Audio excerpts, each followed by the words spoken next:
بريهان بواسكا عاموسنين لكن سأموسكين وحوكو سليسنا حق أرورين بان كجرني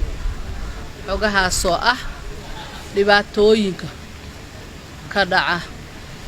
baraha bulshada dhibaatooyinka loo geysto gabdhaha yar waxyaabaha ka dhaco dalka meel kasta gobolka ka dhaco gudaha ka dhaco caasimadda ka dhaco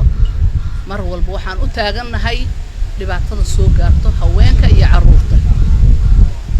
waxaan ka dhiidhinaynaa oo aan aad u diidanahay oo dhibsanay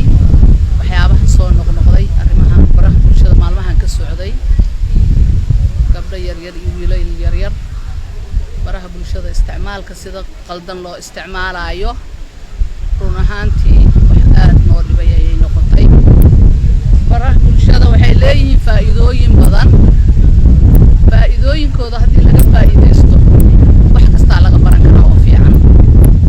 laakiin haddii si qaldan loo isticmaalo wuxuu bulshada u horseedayaa baaba iyo hoog taasoo ah in dhibaatooyin laga abaabulo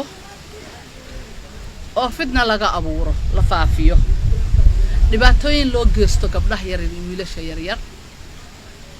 hooyooyinkii ayagoo gurigooda jooga ayaan ka warqabin gabadhii oo qolka dhexdiisa ku jirto haddana oo asturan banaanka markay soo baxayso dhar qabta oo gabadhii oo guriga gudihiisa ku jirto haddana iyadoo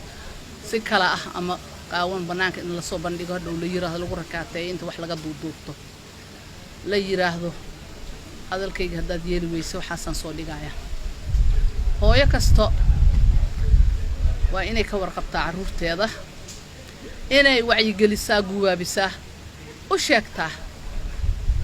run ahaantii waalidka waa dadaalaa oo dadaalkiisa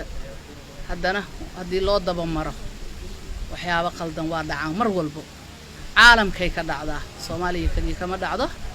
caalamkoo dhan ay ka dhacdaa caalamka waxay u sameysteen wax lagu kontaroolo waxa la yiraahdo cyberbullying ayaa jiro waxa loo sameeyay police kontaroolo ilaaliya booliiskaasoo ka hortaga qofka si qaldan ama wax qaawan ama wax xun soo dhiga haddii la report gareeyo qofka inta adresskiisa loogu yimaado ayaa la soo qabtaayo la xiraa